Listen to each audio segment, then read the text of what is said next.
Welcome everyone who's watching on Grassroots TV. Today is Tuesday, December 20th. It is about 2:10 in the afternoon, and we are going to go into our work session agenda.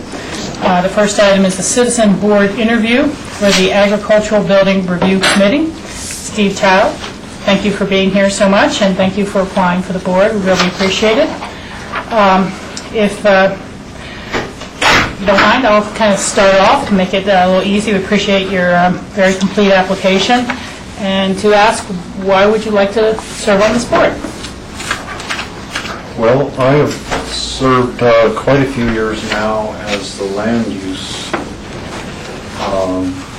the chairman of the Land Use Committee on the Snowmass Capitol Creek's caucus.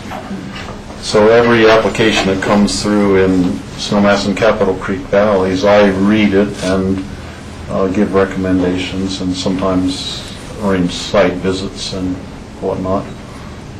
And as you well know, it's the people from our caucus who were the driving force behind changing the agricultural building process. And so then when you approve the changes to the building sizes and whatnot, they actually asked me if I would be interested in being on the committee, kind of as, to represent the whole caucus area, because I am the one board member who's actually involved in, actively involved in agriculture out there. And to me, it's a natural extension of what I'm already doing with the caucus. Okay. Looking at land use applications, I'm used to weighing both sides of issues and looking at what people are allowed and seeing if somebody's trying to pull a little over our eyes and all of that sort of thing. So I feel I have the experience and could easily fit into this committee.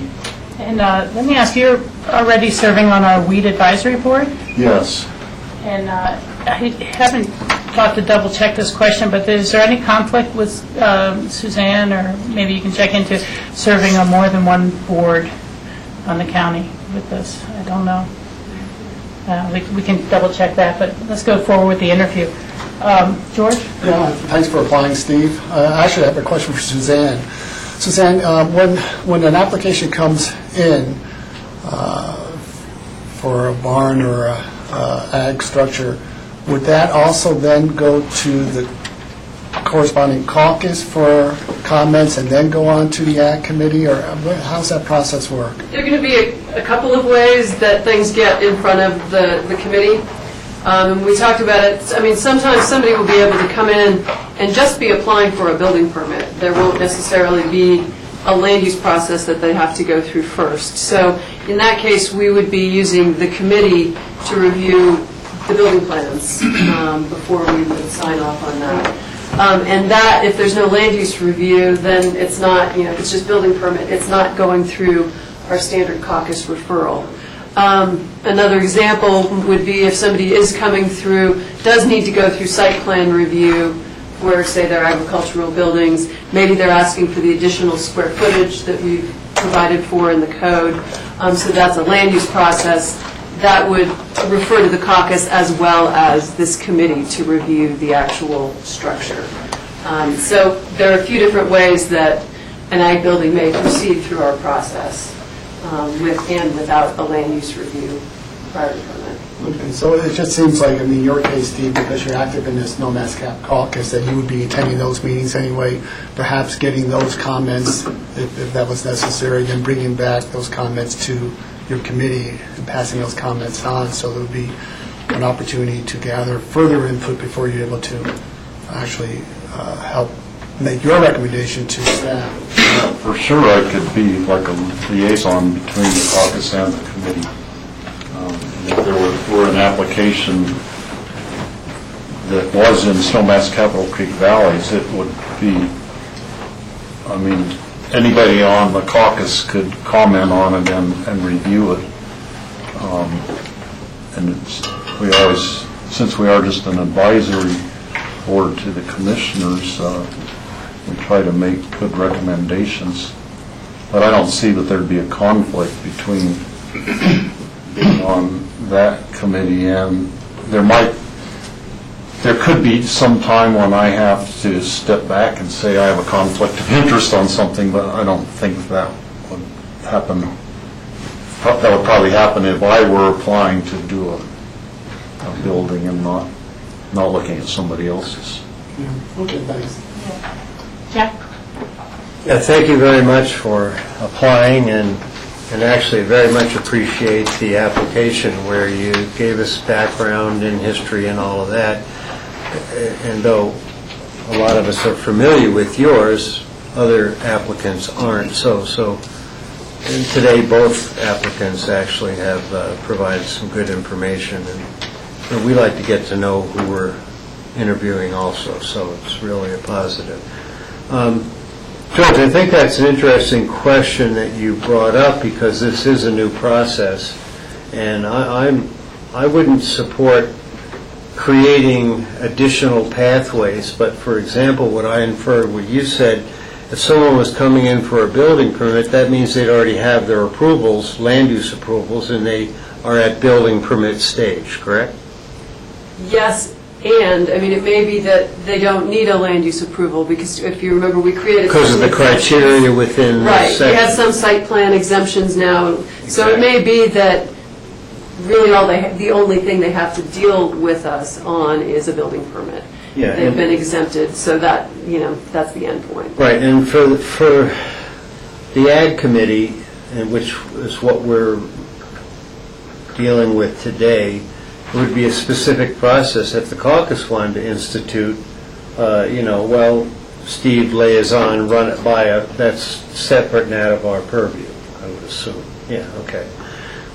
So Steve, it might be an obvious question, but what would you personally bring to this committee Well, I think if you were appointed?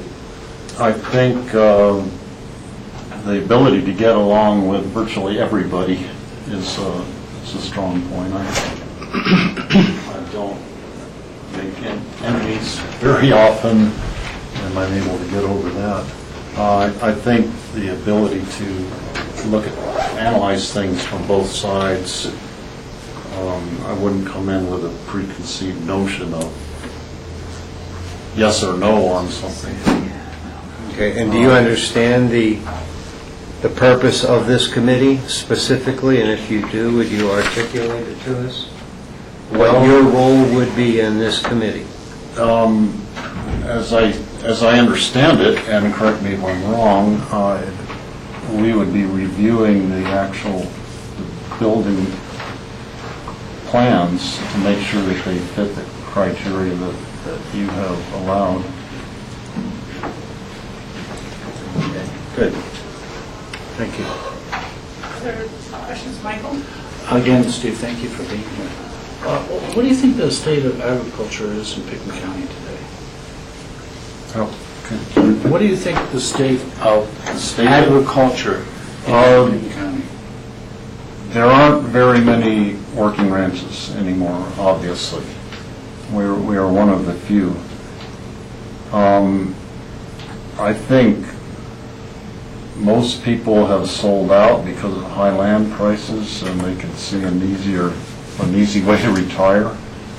So that's taken a lot of land out of production, and that leaves a lot of the land that still is in agriculture is actually just hobby kind of operations.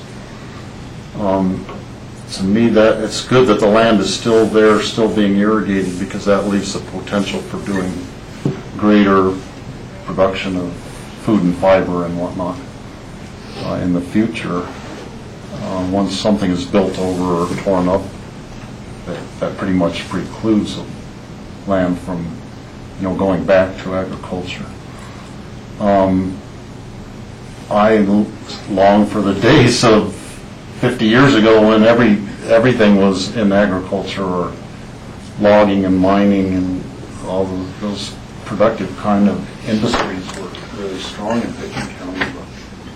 But that's been driven out just because of the to tourism being a stronger, maybe more of a moneymaker kind of a thing. I'm going to stay in agriculture as long as I can and keep our place going as long as I can. And I hope the next generations can do the same. And I'm really encouraged by the movement, kind of the slow food movement, where people are wanting to produce more food locally. And that would be kind of a small scale operations, obviously. When you go into really strong agricultural country like the San Luis Valley or along the Platte River in eastern Colorado, it makes you wonder why anybody's trying to do anything up here. But we can still produce food up here and make money doing it. And I think we need to encourage everybody who to continue and make it possible for people to continue doing things and trying new sorts of enterprises. Thanks. Yeah, thanks for applying. Kind of a two-part question. The first thing is, you said in the opening statement that you would look to see if people were pulling the wool over our eyes.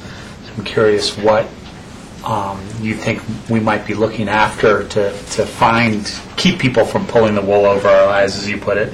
And two, regarding the regulations that we put into place, what do you think might have gone too far, or is there anything that you think might have gone not far enough? Well, in terms of pulling wool over the eyes, I think the classic case is the barn up on Owl Creek that had the full plumbing system. It obviously was not an agricultural barn. It was Peter Gruber's. And we've looked at, on some of our site visits, we've gone in and looked at places, and a lot of them will have some indoor plumbing, but it's sort of a utility toilet and washroom, shower kind of a thing for an employee to wash up without dragging mud into the house is more what they're set up as. But, do you think we went either too far or not far enough with the guidelines that we put, or the in terms of the size of the buildings, I fully agree with that the taller buildings needed to be allowed. Just the fact that you can't take a full-size bale wagon and unload the hay in a hay shed was reason enough to make a taller hay shed. And even on the monastery, they have a hay shed that they can't put a full load on there because it's not tall enough for the bale wagon they have now. In terms of the little horse shelters dotted around the landscape, I think perhaps we went too far. Those would be easily movable, but to me they can be kind of an eyesore to have every paddock having a shelter in it. To me is a little bit of overkill in terms of agriculture. And if you look at my background and where my cows spend the winter and where they have spent the winter out in eastern Colorado, with their shelter is tumbleweeds that are piled up along fences, provides a windbreak for them. There are no buildings for them to get into. And so when I start seeing lots and lots of, and there are examples already where you see lots of the little lean-to sheds that are out in pastures. Fair enough, thank you. Do you have any questions for us? Well, the one question I did have had to do with, can a person serve on two citizen advisory committees at the same time? The answer is more complicated than yes or no, is often the case. There are certain circumstances where you cannot be on two committees at once. I believe that there is not a conflict between the Agricultural Advisory Committee and you're also Advisory board. with the advisory board. I do not believe that was a conflict that would take you out of consideration. We'll just double We'll check that. double check that. Because we've been kind of cleaning up a lot of our board processes. Now, if it comes down to it and you decide I can only be on one, I would choose to stay on the weed advisory board. Because I've put a lot of work into that, and we have a lot of good things going there that I want to keep being involved in. And I would hope I could be on both committees. And we certainly thank you for applying for this, but we'd like to thank you for your work on the Weed Advisory Board. That's important work. It's something I think sometimes laughed at a little bit, people who may be urban dwellers who don't understand the danger and the destruction of pasture and native vegetations that can happen from that. I do think we're going to need to also make sure we're clear as this board is first seated. There's usually a briefing with the county attorney to go over processes and procedures and things like that. I know that sometimes if you're on planning and zoning per se, and then you later come on to the board, something you heard on planning and zoning, you really are not supposed to vote on it once you're on our board, because it could be you've already prejudged the application, either yes or no. And so I think it'd be important that if there's a role in the caucus, and the caucus is taking a vote whether to support or not support an application, that you're not then canceling yourself out from the Weed Advisory Board. But that's something I'd let the attorneys, sort out what is prejudgment and what role you could play in between those two. And so I could see that there could be somebody come before the caucus with a land use application that we would advise on. Yeah. And then they come back with the actual building permit application. Yeah. On the one that I already looked at the land use application. Yeah, so it's just something that, we'd have to think about how does it play out. And I think that, did anyone else have any other questions they'd like to ask? No? Well, thank you again very much for coming up and for applying. And we are going to continue to interview people. It's a 5-person board. Unless I'm wrong, I think we've done one interview already, and we're going to kind of continue interviewing before we make any final decisions. But so if you don't hear from us right away, don't take it one way or the other. Oh, right. Okay. I won't call you. I'll wait till you. Okay, no, that's okay. Thank you, Steve. We appreciate that very much. Thanks, Steve. Okay. And I think we see Robert back there. I want to ask Steve a question on another matter. Oh, okay. Yeah. How you doing, Bob? Hi. Somebody borrowed my Everson land letter, and I don't know who it is. So we happen to see an Everson land letter floating around. I will keep my eye out. I will ask. Piece of farm equipment. I mean, when it disappeared, it's just like people just, take it, and I don't worry about it, but then when it didn't come back, I'm starting to think, where'd it go? Well, I know somebody who used one a few years ago. How many years ago? It would have been like a year and a half ago. We're a little late on our schedule, so we need to pull you up here and appreciate the neighborly opportunity to catch up on Well, just, things. So, really, that's quite. I don't know how many people are on board, your board we're applying for, but Steve is much better qualified than I am.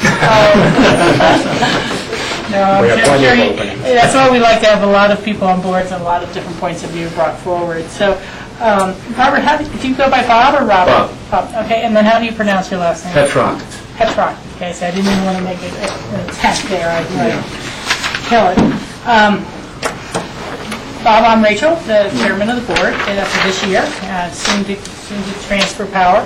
And I would like to thank you for coming up today and for applying. It's really very nice of you to do that. And having looked through your application, it just really looks like you'd be very well suited for this board.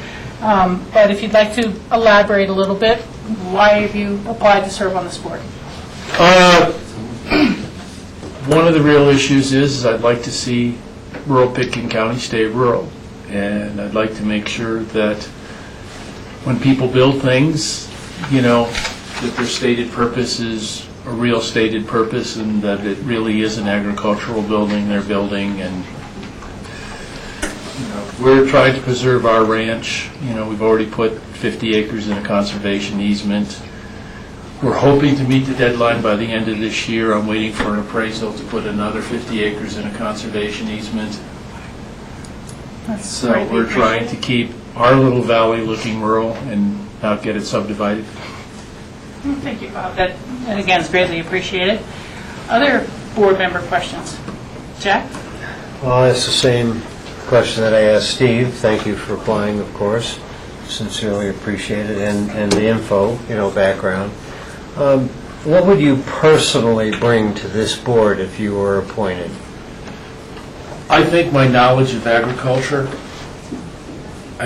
is probably the most important thing I can bring, because I can, I know what an agricultural building is, I know the uses and what is suitable, and I think somebody without agricultural experience, as Steve said, could get the wool pulled over their eyes when they see it, and somebody representing them says, this is strictly an agriculture. They say, well, I don't believe it. It isn't what I've seen agriculture.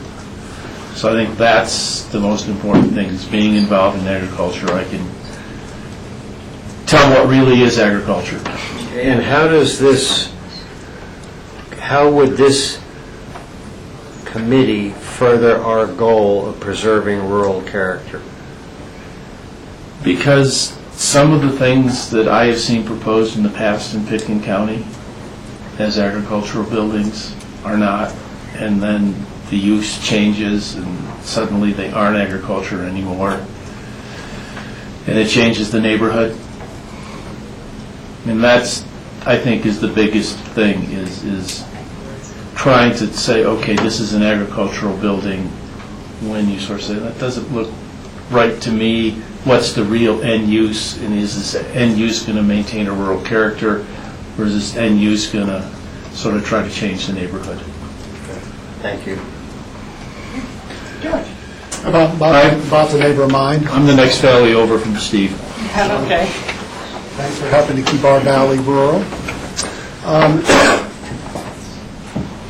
Similar to what Rob had asked Steve, this ag committee came out as an outcome from our code amendments for looking at how we can update the ag codes for exempt buildings. How involved were you in that process? How aware?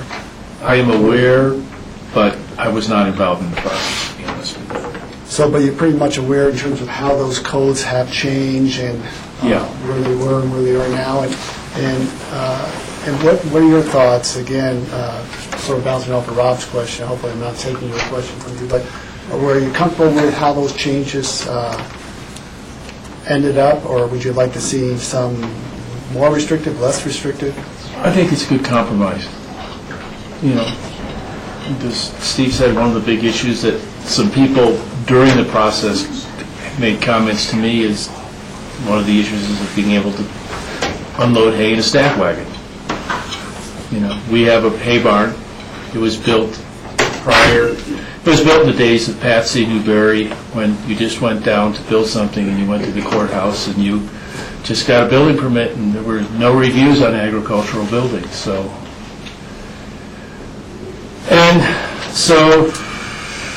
I think it's a good compromise. I would have to see, when an issue came up, how that issue works with the new code, because don't know what people really want to build.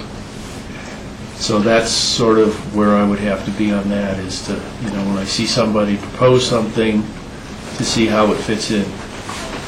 You have Steve actually, as you know, he raises cattle, you raise horses. We raise horses and hay, put up about 100 tons of hay, and then Reno cerise grazes the upper part of our ranch. And sort of bounce off of Steve Child's comments in terms of loafing sheds. What is your view on loafing sheds, seeing you're a horse guy? I think they're necessary. I'll have to say that I think horses in this country actually do need some protection. You know, I think the classic example is Katie McBride's just up the road from me. She built a bunch of small loafing sheds. To me, they're not, you know, they serve a real agricultural purpose. We have one, No. and it's fallen down and been put back up a couple times, and the horses do actually hang out in there during storms. Good, thanks. One thing, I'd just like to say for those who've come for the bus rapid transit update, was scheduled for 2:45. We're running just a hair late, and we are still going to take a break after they finish this interview. So, you know, if you have 20 minutes, 25 minutes worth of something you want to do, feel free to do that. Thank you. Rob? Thank you for replying, Robert. A little off the topic of structures, in reading your little write-up here, you obviously have some experience with corn, wheat, barley, sugar beets, and hay, but also food production, human consumption food production, although sugar beets is food consumption as well.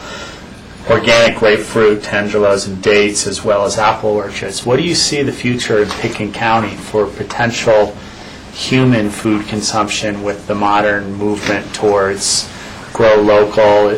Do we have a hope here? I'm going to have to say, without building greenhouses or something like that, the season is just too short for any. I mean, the Bennetts have an apple orchard across the way from me.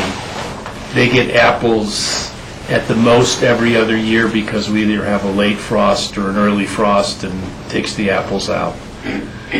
So, you know, besides root crops, you know, beets and stuff like that, it's pretty limited by the climate we have here. So let me follow up by asking, because we haven't fully tackled the greenhouse issues, what do you think you'd like to see in Pickens County regarding greenhouses? I would say maybe yes, but it would have to be really site-specific so that it did not have a big impact. You know, I really don't know of a lot of places that it would be really appropriate. I mean, considering how few areas are left. But for real vegetable production, you would need to go to some sort of a greenhouse situation just to extend the growing season. Other board questions? Michael? Thanks for being here, Bob. What do you do? What do you look for in rural character? What do you think rural character is?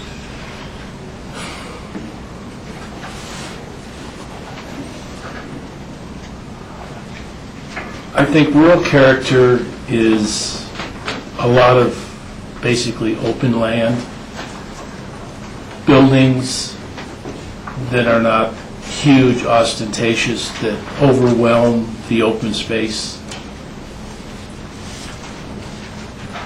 You know, I like to see horses and cattle and grazing in fields.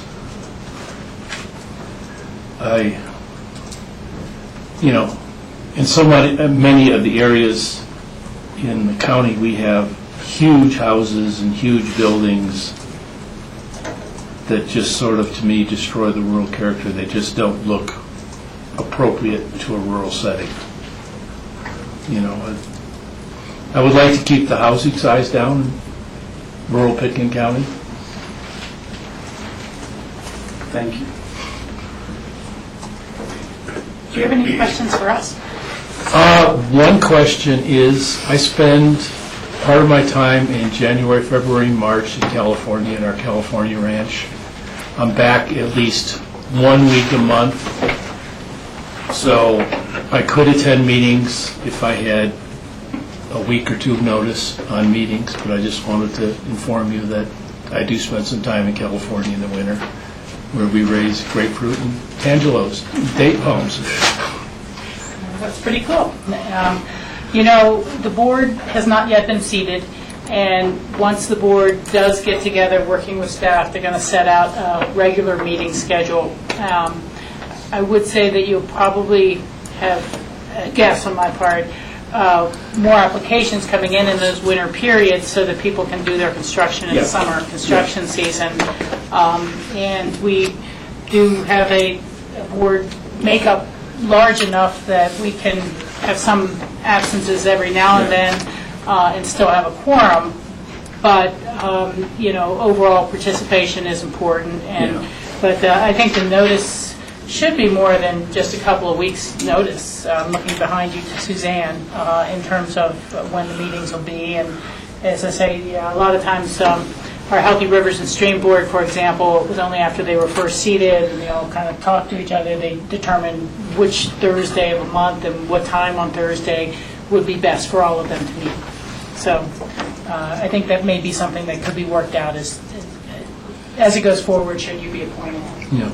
Years ago, in the late 80s, I was on the P&Z. I had one of the best attendance records. Okay, well, your commitment is what I think we're asking for as much as anything, and we'll find out where that goes. And this is a new board, so we're just going to, have to let it grow and mature on its own in some ways as well. So, other questions? Well, about, attendance, et cetera, the board will get together along with the county attorney and staff and create bylaws, et cetera, and so that's all that'll play. Some of it will be about attendance and et cetera. Yeah. So everyone will cooperatively work together to create that. So. Thank you. Does anyone else have any other questions? Then I would say, again, very, very much we appreciate you coming in, applying, and being involved in Pickton County, working to conserve your land and maintain our character. And we'll get back to you at some point, but don't take it one way or the other if it's not immediate. And have a happy holidays. Okay, thank you. Thank you very much.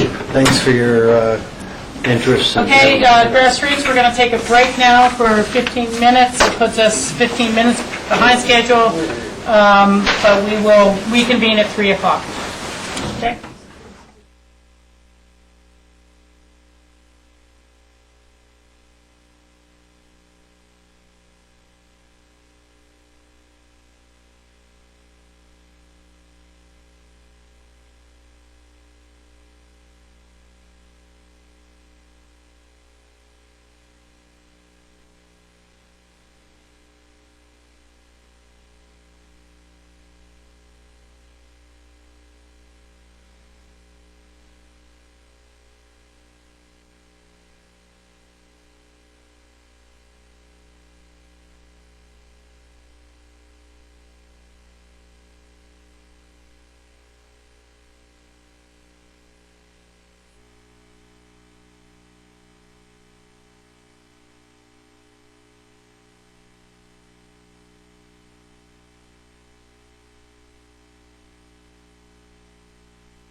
welcome everyone who has joined us. It is Tuesday, December 20th, about 3 o'clock in the afternoon, and you are tuned into the work session of the Board of County Commissioners, and we're about to hear an update on the bus rapid transit system. Great. Thank you. Thanks, Rachel. I'm Brian Pettit. I'm the Public Works Director for Pitkin County, and we are here to update the board on the BRT project with Mike Herman from RAFTA. But before we do that, I'd like to talk about something that was just passed out, which is illustration of a shift of the BRT station in closer proximity to a proposed terminal expansion. And before I get into this illustration, I do want to thank RAFTA. In Pitkin County, we like to think we're the center of the universe, but when it comes to BRT, it extends much further than that. And Mike and his partner Angela have been instrumental in making this BRT station move closer to the terminal. And so while the update today extends beyond the ABC area, this is an integral part of BRT in Pitkin County, and we wanted to make sure the board was up to date on this move. So if to orient the board just quickly, you see the future terminal illustrated in green. If you put that at the bottom, you can see the connection up to the proposed transit connection. And basically what we did with the help of RAFTA and the airport and many consultants is shift this BRT station up valley so it better aligns itself with the terminal, a proposed terminal expansion.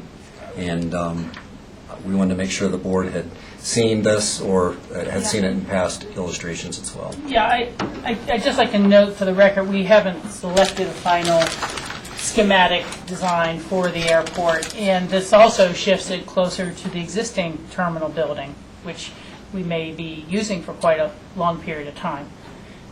Correct. Great. Okay. Where would the, it's also closer to the whole Baltic Avenue entrance. Is that Baltic? Well, actually, this expansion shifts it away from Baltic up valley. Yeah. Okay. So, I mean, it's just such a large envelope. Maybe that's why I'm confused by that. right, you can see if you look at the large envelope. If you look to the upper right-hand corner of that, you'll see black lines with a hatched mark. Mm-hmm. That depicts the station platform, and so that's where the new platform would be aligned. Okay. And so people getting off there to go to the Airport Business Center would be significantly away from Baltic, but there would be either the overpass or underpass? Correct, and that's being planned as we speak. We're working with Parsons to complete that. That final recommendation will be brought to the EOTC in March, to that planned EOTC meeting. But there'd be almost no difference in the amount that you'd have to walk, whether from either location to hit that underpass or overpass, because it almost splits the difference between these two. That's what we anticipate. Rob, you? You say it almost splits the difference between the two, but all of these are kind of unknowns. You know, the master plan for the airport hasn't been done. The planning for the overpass, underpass, exact location hasn't been done. So, I mean, these are all moving targets. How do you propose kind of, I mean, if all that moves back to the north side, then this is in the wrong place. I think that basically what Rachel said is correct. Regardless of what happens with the terminal, this will move it closer, and that we needed to kind of put a stake in the ground with regard to RAFTA's BRT project so that they can move forward, and that we will be planning the pedestrian crossing, whether it's an overpass or underpass, around this move, so that planning is being done now. There's been extensive coordination between the three teams, the pedestrian crossing, BRT, and then the airport as well. So this planning is taking place behind the scenes together. Does that make sense, Rob? So it sounds like this is the first step, and then things are being planned around this as a decision process. So now, re-looking at the overpass, underpass, we're going to be planning based on this. Correct. And other things. And follow up with that. That planning had been going on as we coordinated with RAFTA. RAFTA and BRT moved the station in concert with our request as a pedestrian crossing and with concert with the airport and its terminal planning. I think one of the things that I have in great concern with this is what happens in the meantime, because my biggest concern with this whole area plan is people crossing where they're not supposed to cross. And this moves it further away from Baltic, meaning more of an incentive for someone to save time and cross where they're not at a light or a crosswalk.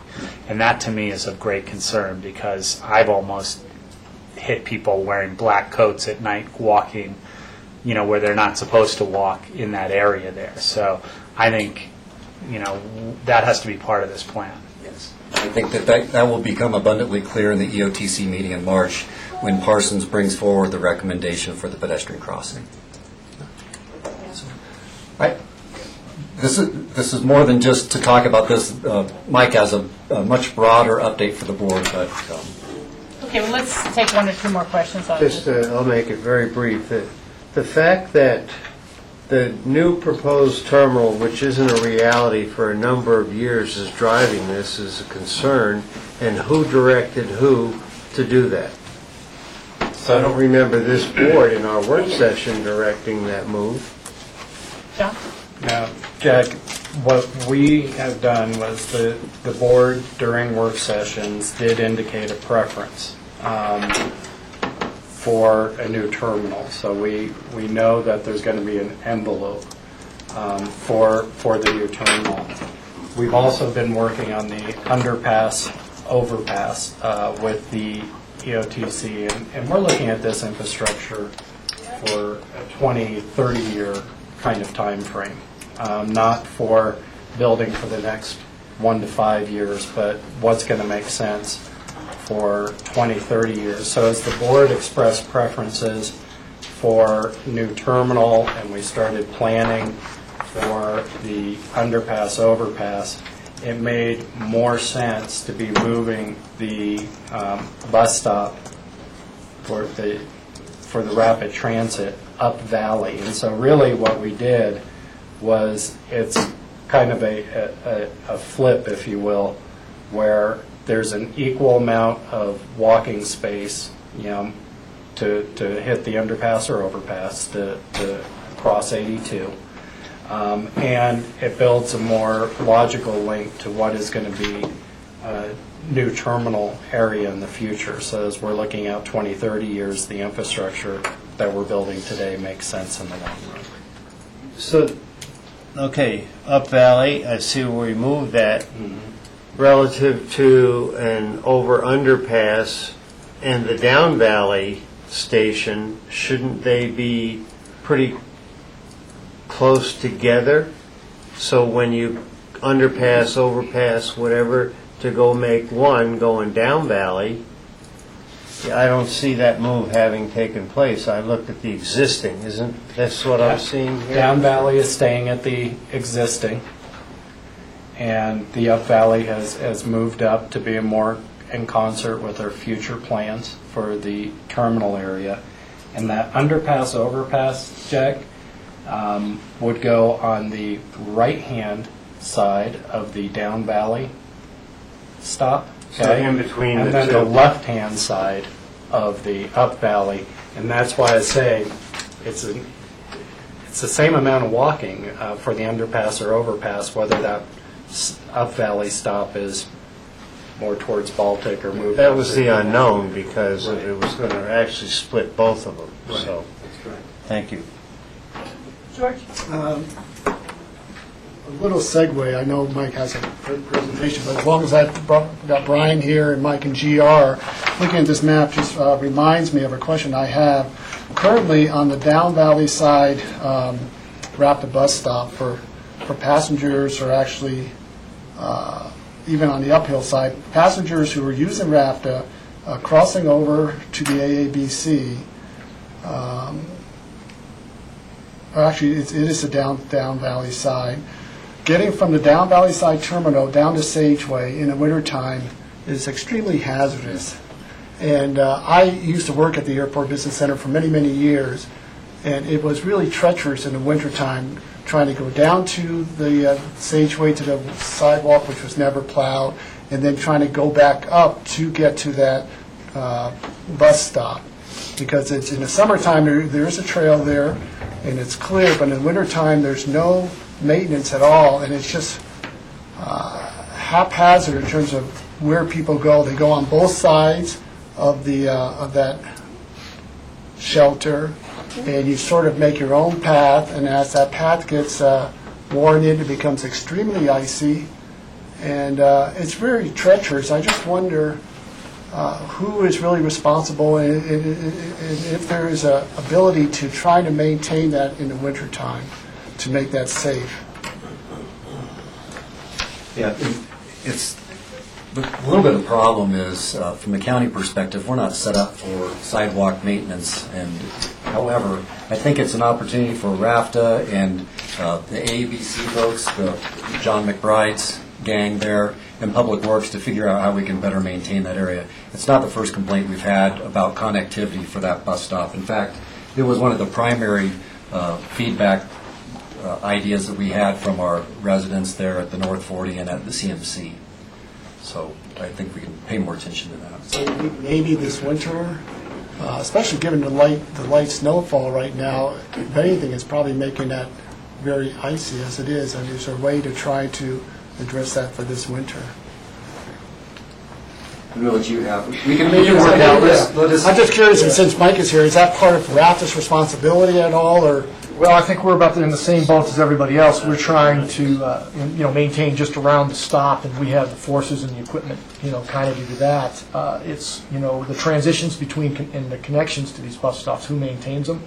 It's a little vague throughout the valley and throughout the RAFTA system. It's probably something me and Brian and whoever else needs to be involved can sit down and kind of sort that out and draw some lines on a piece of paper that says we're responsible this way and they're responsible that way, and then we can all focus on it. Because it's RAFTA's clients who are using that. Yeah, but we always face the problem of how far from the bus stop is RAFTA responsible for maintaining sidewalks and things like that. We have, same as everybody else, we're limited forces and budget to do these things. So I think it'll just take a little bit of sitting down and everybody drawing some lines on the paper of where the areas of responsibility are. We've been getting into that with CDOT a little bit. RAFTA's actually leasing these properties and will be responsible for maintaining them, from CDOT. And so it's probably we all need to sit around and do that and figure out where it's at. It's never been done in the past. So.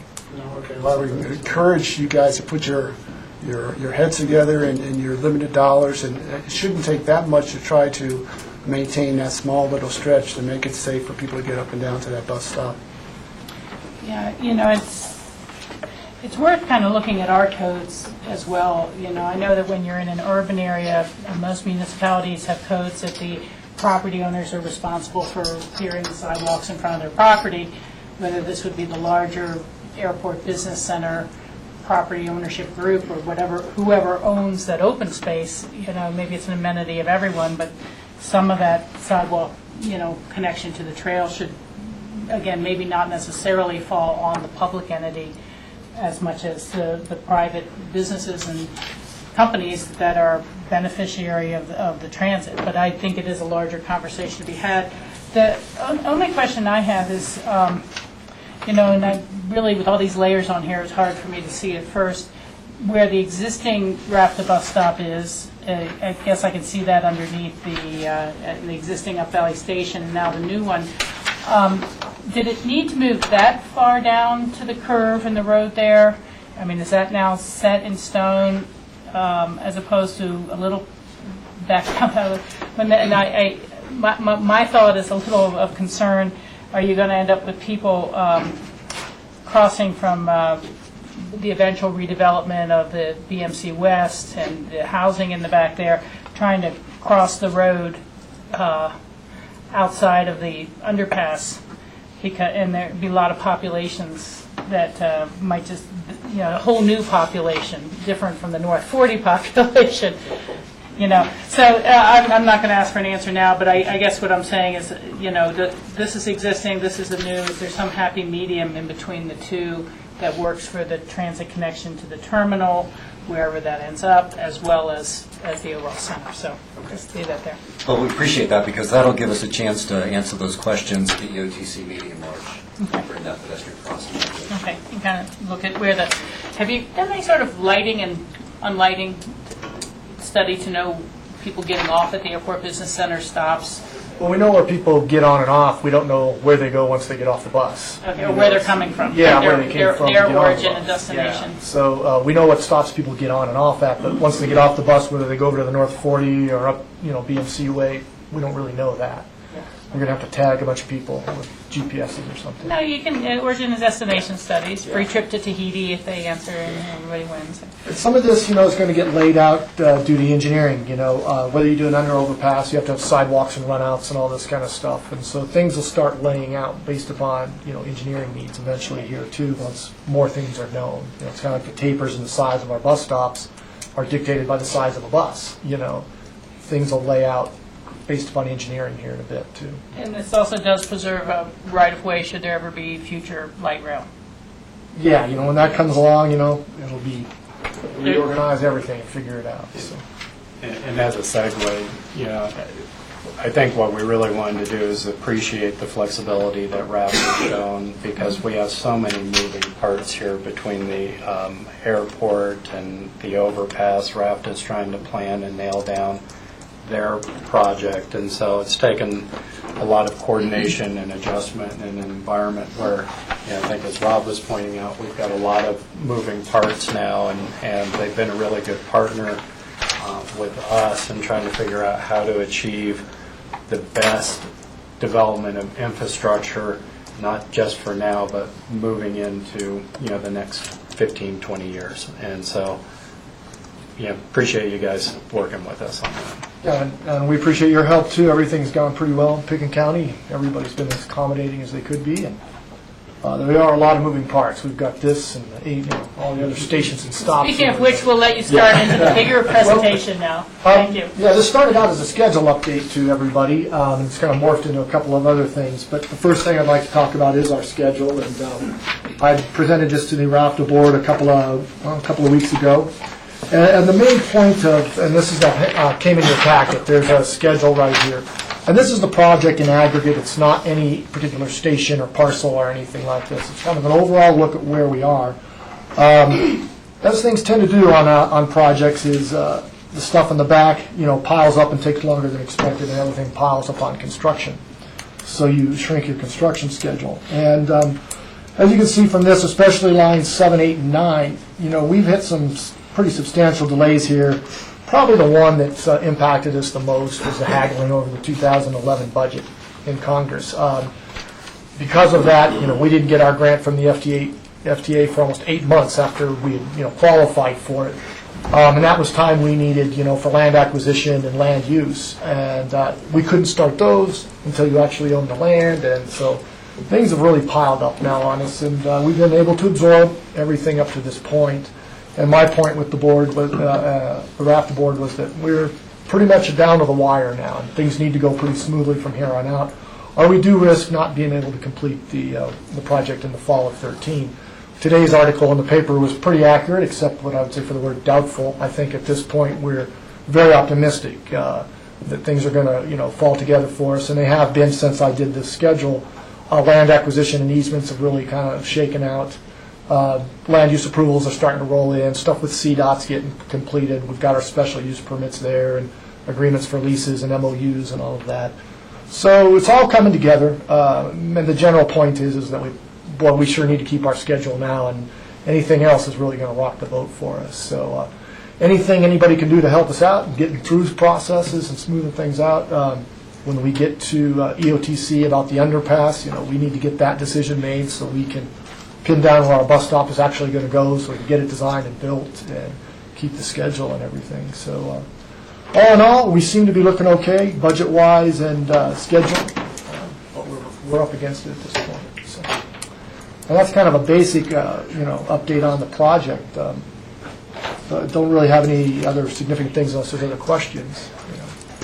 Are you on budget? Yeah, we're doing okay on budget at this point. We've added, converting, or we're attempting to convert the BRT fleet and some replacement buses we're buying, we're looking at CNG, compressed natural gas for those. And the upfront cost is kind of intimidating. It's kind of, we're trying to squeeze that into the project. We have that $50 million cap we can't go over with the FTA, or the whole thing kind of comes, we just can't exceed that. It's one of the rules.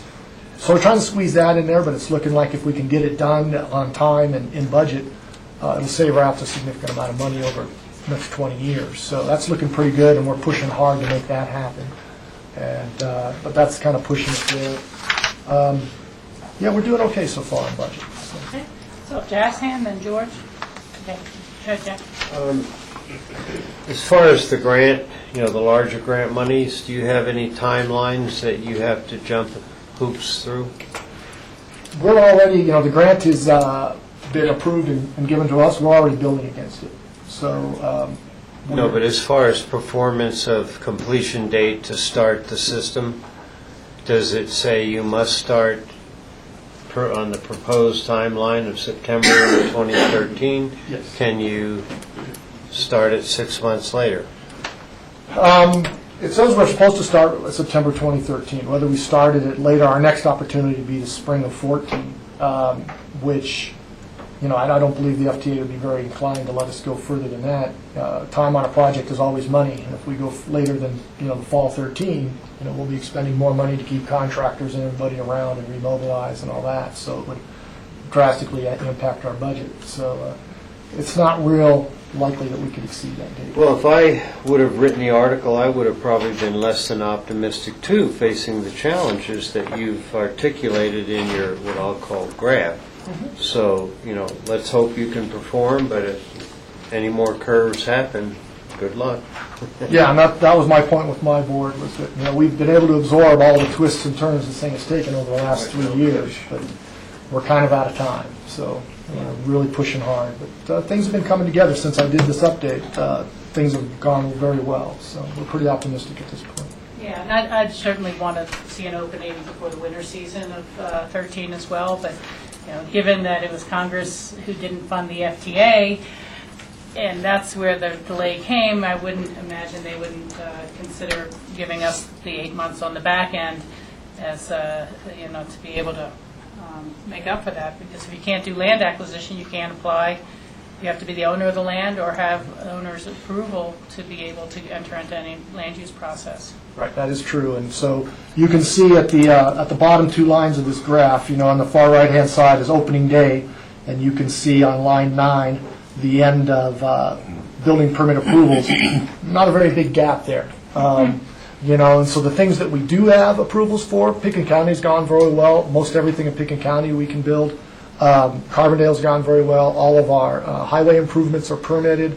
Basalt's not far behind. Things are looking really good there.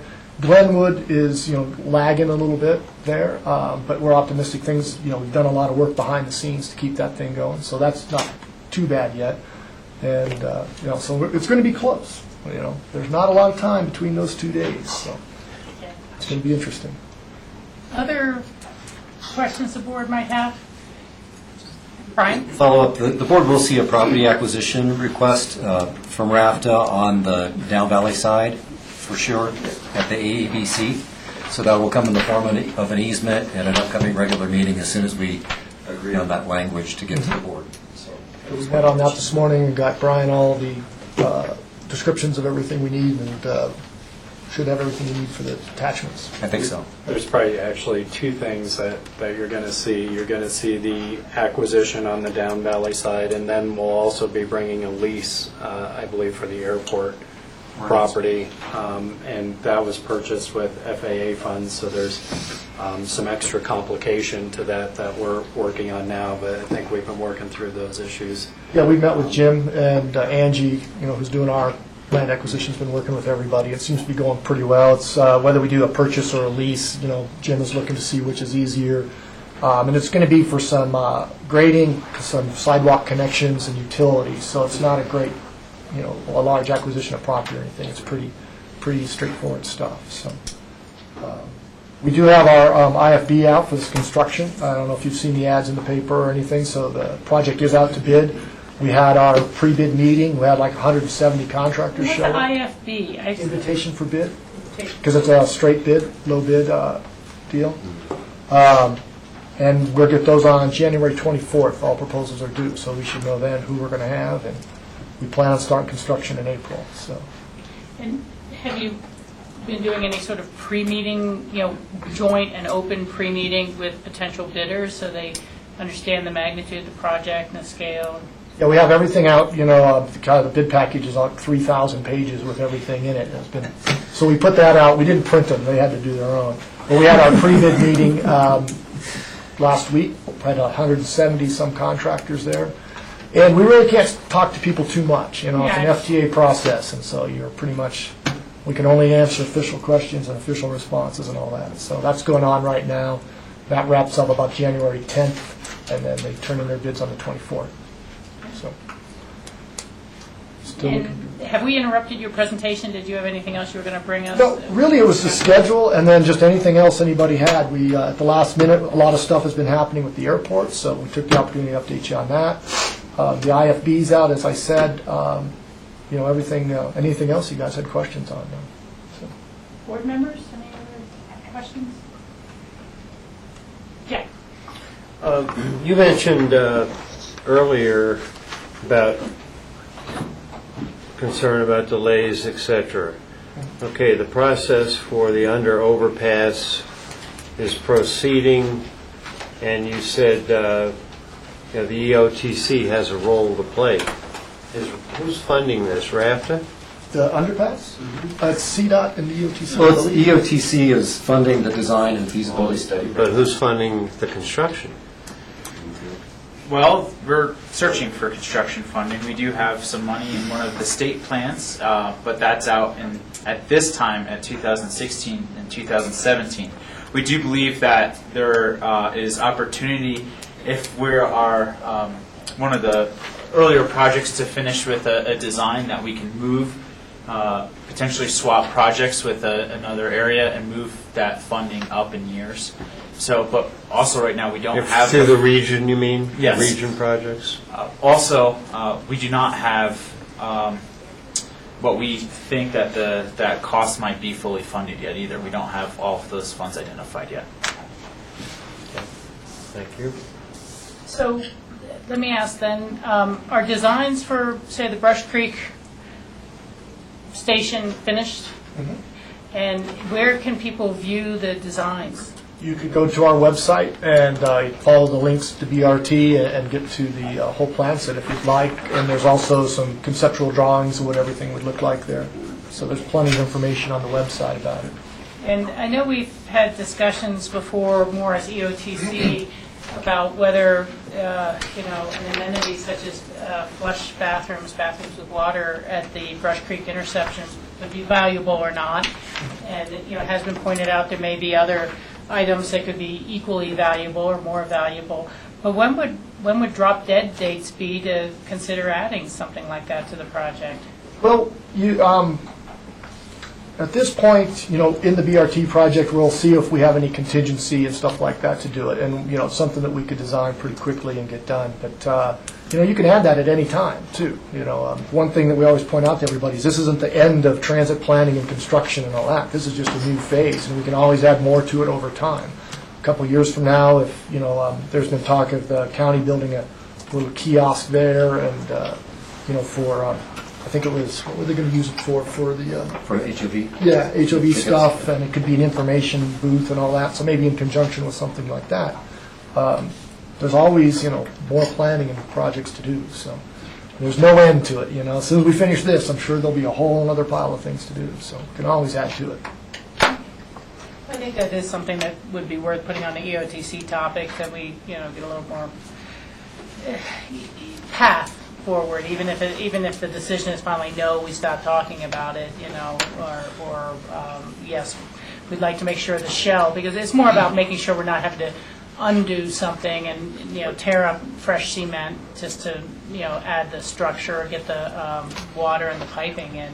Well, we added sleeves for all that to the platform, that we're going to put in, because right now on that platform there's just going to be some shelters with porta potties in there. So we've added sleeves to put all those utilities in there if the bathroom ends up being on the platform. so we wouldn't have to undo everything. If the bathroom's kind of over on the parking lot side in conjunction with a kiosk of some sort, then it would go in another spot, and we wouldn't need those, but we have anticipated that in the plan, so. Thoughtful, appreciate They're it. in there, and we tried to do that at other locations too, where there may or may not be a bathroom at some point and stuff like that. So what we couldn't do, we're trying to allow for it in the future. Very good, appreciate hearing that. Yep. Any other questions from the board? Well, I think there's none, and so thank you very much, and good luck with all of it, and again, let us know as things evolve, and I take the opportunity to thank Michael Owsley for his service as chair of RAFTA, and our rep on that, as well as George Newman, our alternate. We appreciate the extra time you guys have to put into this project. Okay. The next item, we have a break schedule, but I think as for the polls, do we want to try to push through? Okay, because we took a little break a little while ago. Then we will go to memos of interest, the budget supplemental request. John Ely is going to present, and Healthy Rivers and Streams Fund.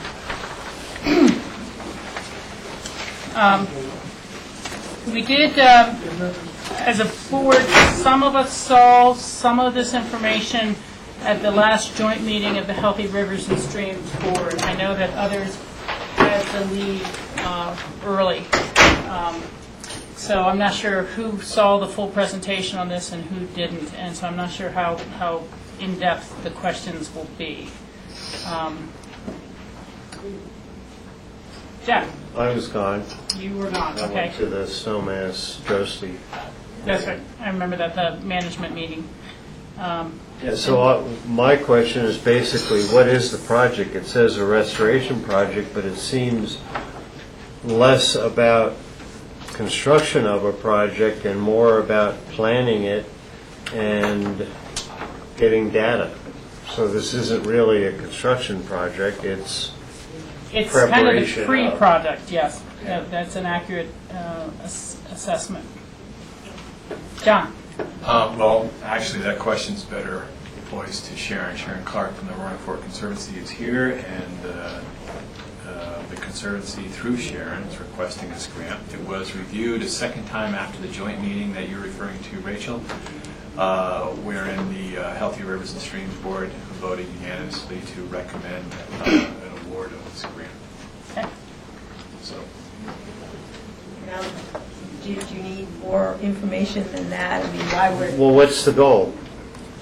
What is it going to accomplish for the project? Yeah, and Sharon, just identify yourself for the record, and let's just, slow back down and give it a little bit of a presentation as if, we hadn't sat in with Healthy Rivers and Stream. Okay, I'm Sharon Clark, the Land and Water Conservation Specialist with the Roaring Fork Conservancy. And Coal Creek has, if I can back up, so Coal Creek is geologically unstable. It's inherently conditioned, the Mango Shale, and then the coal deposits. It was mined around the turn of the century by John Osgood, and then he only mined for about 10 years, didn't do a lot of ecological damage. And then in the 50s, Mid-Continent came in and they did significant amount of damage. There's about 6 mine adits. It's the highest coal mining in, I think, the nation is where the coal mining adits are. And they moved the material down from those adits to where the confluences of Dutch Creek and Coal Creek, you can drive up to that spot. And that's where they washed the material, and then they made these giant refuge piles, and then they took the rest of the material down to the coke ovens. And there's been some work on restoration. The Colorado Department of Reclamation, Mining and Safety, Steve Renner, has done a significant amount of work, but there's a lot more work that needs to be done. Because of the geologic instability and the significant degradation, there's water quality issues, iron, there's spikes of iron that occur usually about every year that are well above the chronic standard. And then there's very large sediment issues. One of the issues with the sediment is because the area is so unstable, it's very difficult to actually measure what the sediment is. But anybody that's ever seen after the big monsoons or after snow melt, there's just big pulses of sediment that comes in. So there's those issues, and that all contributes to a lack of a fishery in the Crystal River. So the Crystal River is managed by the Department of, or the Parks and Wildlife, I still have trouble on that one, as a put-and-take fishery. So it's not, there's no natural reproduction occurring. And then the other thing that's a really big issue that people are starting to become much more aware of is the flooding risk to Redstone, because what's happened is in the 60s, when CDOT put their Highway 133 bridge across Coal Creek, rather than deal with that whole messy wetland area, they just put Coal Creek as a straight shot into Redstone.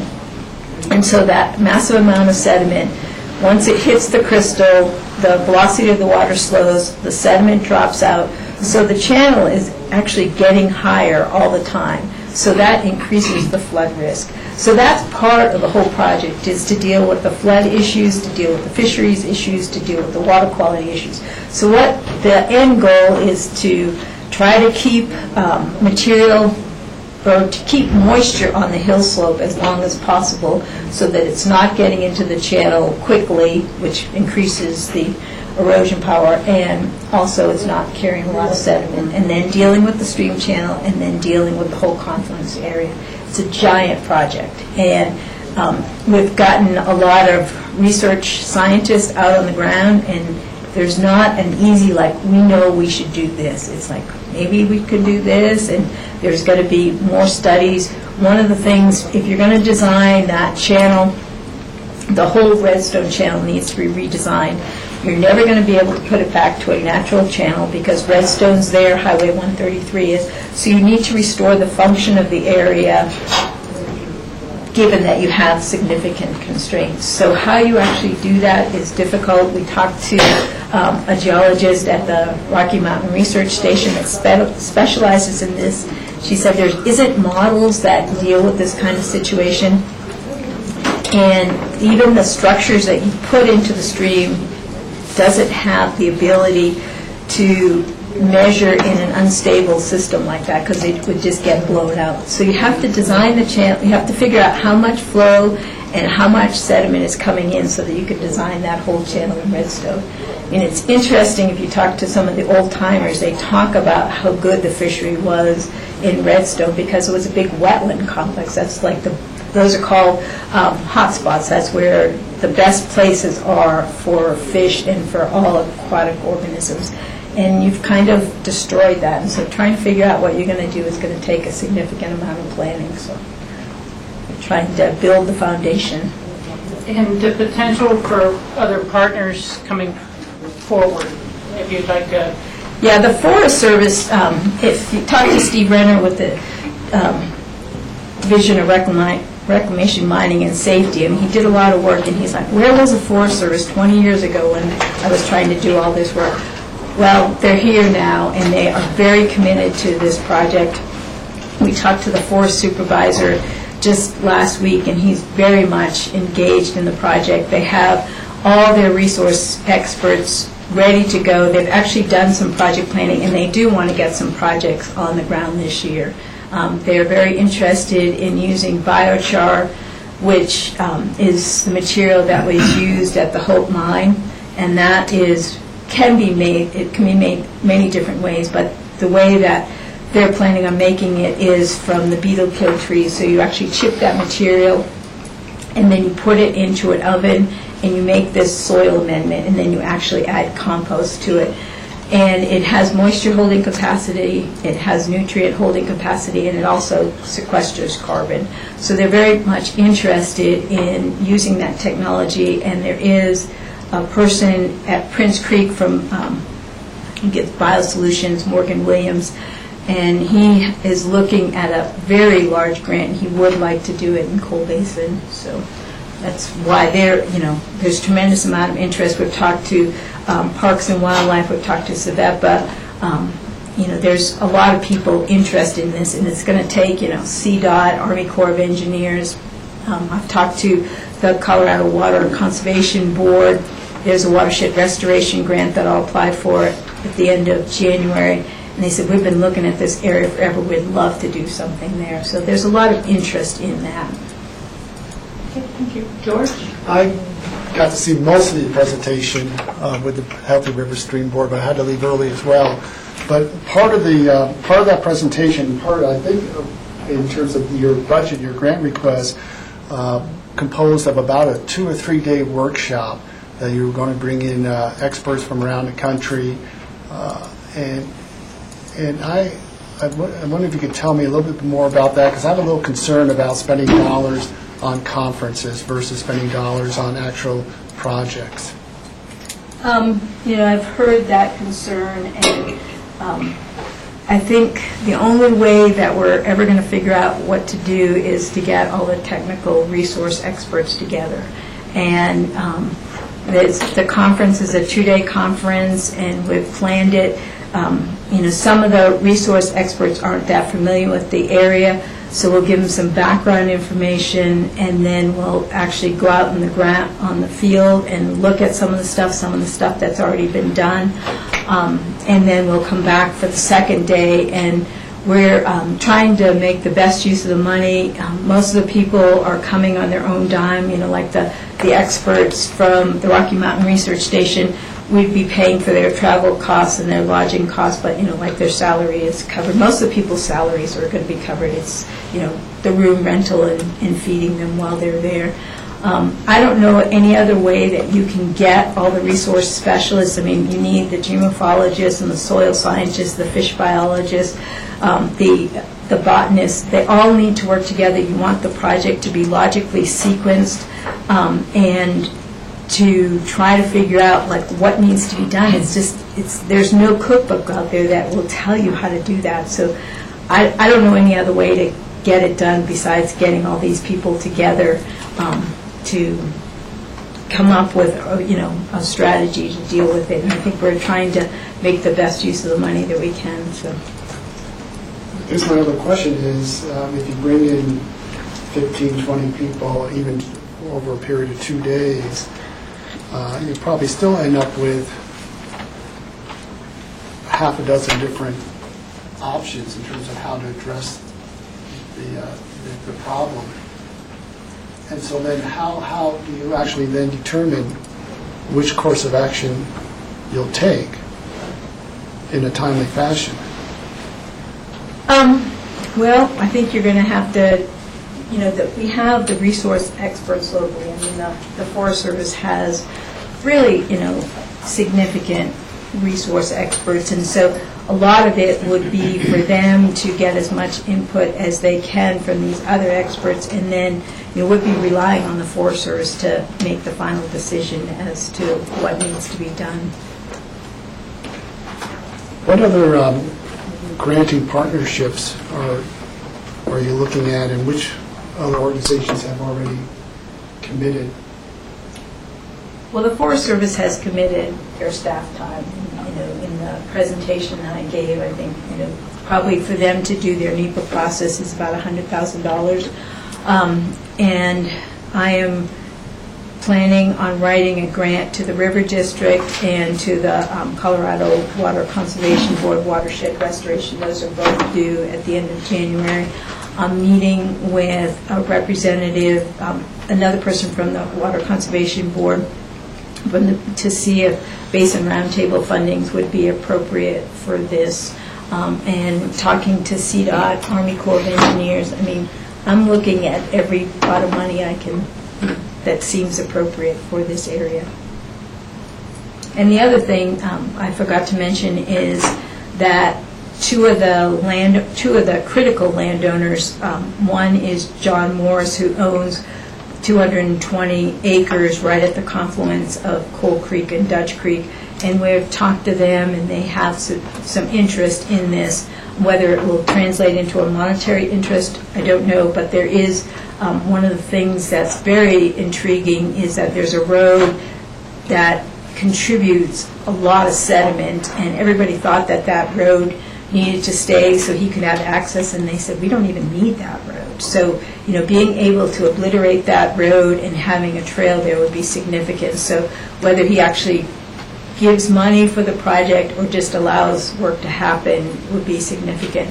And then the owner where that whole wetland complex is on the west side of Highway 133, they're very supportive of the project as well. So that's another reason that we want to get going on it, because we have the support of two of the critical landowners in that watershed. One last question.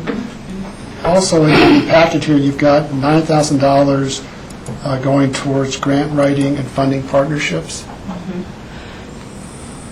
Can you explain, I mean, who are you doing the grant writing? And so that's to cover your time? Right. So the Conservancy is really not putting in-kind services for this? Well, pretty much my salary is from grants. So if there wasn't, my salary wasn't covered, then I wouldn't be writing the grants. Because I don't, that's where my money comes from. That's where my job comes from. It's not like the Conservancy has money for me.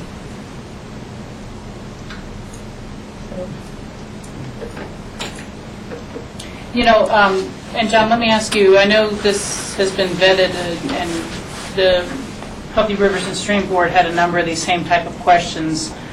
And so how many times has the presentation been made to them and refinements and answers to their questions to get to this point? 3 times. 3 times?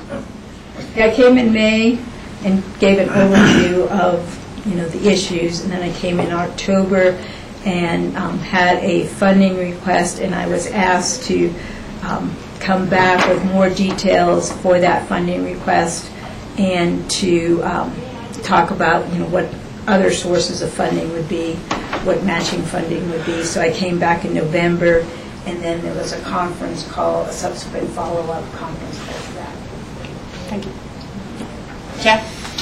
Yeah, 2 questions about this budget supplemental request. Assess existing water quality data. Does that mean hiring a consultant? I have talked to a person a professor at Colorado Mesa University, and I got the cost for him to look at all the water quality data. It's a great deal, because I asked a consultant. The consultant gave me a bid of $36,000, and I asked him, and he gave me a bid of about $5,000. And then there's also macroinvertebrate data that was collected this year, and then there's fish data that was collected on the Crystal River. I mean, one of the things I can just tell you really quickly, Coal Creek used to be on the 303D list, which is the Clean Water Act for impaired water. It's no longer on the list. Part of the reason it's not on the list is that we haven't been diligent about collecting data. So there was lots and lots of macroinvertebrate data this year, so we need to determine if it does belong on the list. The reason that I'm kind of hung up on that is because one of the places I was chasing money was the non-point source grant, the 319, and I had submitted a concept paper. There was 2 pots of money. There was impaired water, incremental funding and base funding, and the water needed to be on the list to go for the incremental funding. And so when I talked to them and put in a concept paper, they were excited about this project, but then they completely slashed the base funding. So you had to have an impaired water to go for the 319 funding. So that was very frustrating. The last one seems rather unusual, if I understand what we're trying to accomplish here. Get set up with enough data to create the technical project to restore the stream confluence, right? What does education outreach have to do with this? Well, there's several reasons for the education and outreach. Is, in my experience, if people know what's going on, they're much more supportive of it, and so there's that part of it, to make people aware of it, to make sure. And who are the people that we're going to try to educate? Well, I'll do the education piece. The education piece this is just a really unique watershed, and to try to get people more aware of water quality issues and what the causes of those water quality issues are. So that's something that the Warden Fork Conservancy, that's our mission a lot, is the education. We're planning a workshop or a one-day field trip to get people up there. I don't know if you've ever been up there, but if you drive by on 133, you would never believe what you see when you go up Coal Creek. I mean, it's just it looks like a moonscape up there. So the education piece is getting people to know what it looks like now, and then what the possibility of restoration is.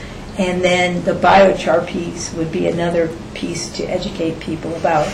Then the outreach is to make sure the list of potential partners, there's, 25 people, and so to make sure all these people are aware of what's going on.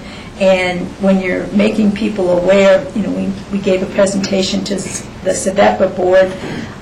They know a lot of people, they all live in the Crystal River, so they're aware of funding sources, they're aware of partners, and to keep more eyes and ears open for potential sources of funding, and to make sure that people are on board with where you're going.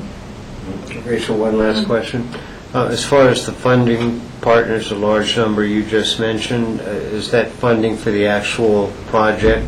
Because this seems to be the study, the analysis, and the technical work necessary to create the project. What is the project? Mm-hmm. But then there will have to be a project. Right. And that's the serious funding issue. That's the serious funding. I mean, if you're going to want to move the Coal Creek Bridge, and then the landowner's going to need an access road to their house, then, all that wetland to restore a stream channel, the whole biochar, I mean, just, napkin kind of numbers, or, 7 million. The Redstone area is on the Pitkin County's pre-disaster mitigation list. I don't know if it's draft. Last time I looked, it was still draft, but and they had this area listed, and they had a $20 million price tag on it. So, I mean, it's not going to be a simple fix. Yeah, and just to interject, as I seem to understand it and recall, once there's all the information, the plan is picked by the Forest Service as this would be adequate with all the input of all the partners, they will have committed to do the paying for the NEPA process, which the Forest Service anticipated for about $100,000. And so you really couldn't pursue any grants or any opportunities to pay for it until you have an approved NEPA process. So, at that point, that's when you can pursue other funding partners and things like that to see what can happen. But really, no improvement can be made that would have any lasting value at all until there's an approved record of decision through NEPA. And is the county being looked at moving this bridge? No, it would be CDOT. It's CDOT, okay. Because I know we're just dealing with a culvert, which is huge money compared to, maybe what we would hope to be, and all of a sudden we're in another stratosphere here. So. Well, part of it is, Rachel mentioned it at one of the meetings, is to have a plan in place. Eventually that bridge will need to be replaced. I mean, all bridges become obsolete. This one, you can see the massive amounts of sediment, and it could be structurally unsound at some point. So you want to have a plan in place that if they're going to redo another bridge, that it's in a more appropriate location. Thanks for all the answers to questions. Rob? Yeah. I think it's pretty clear that this meets the goals from the Healthy Rivers and Streams. I know I raised the question in that joint meeting about the grant process, and it's a new board, and now you're starting to get some grant requests, and there's really not a process in place. So I think that needs to be straightened out in the future. It also seems there are a lot of, ifs in the future in terms of other partners, and I don't know if there's a way that this could be staged. I know there's some timing requirements, but what are the goals of success for this $48,000 in terms of your grants? You're going to go out and look for grants by the end of January. Well, we all know that not a lot of people out there have a lot of extra money, and the bigger projects are going to need more money. What if part of that gets done and nothing comes through? Or I don't know what the answer is to that, but or how you might answer that, but It seems to me like we're the first money in on this, and who knows if the rest of the money to make this successful is going to come along.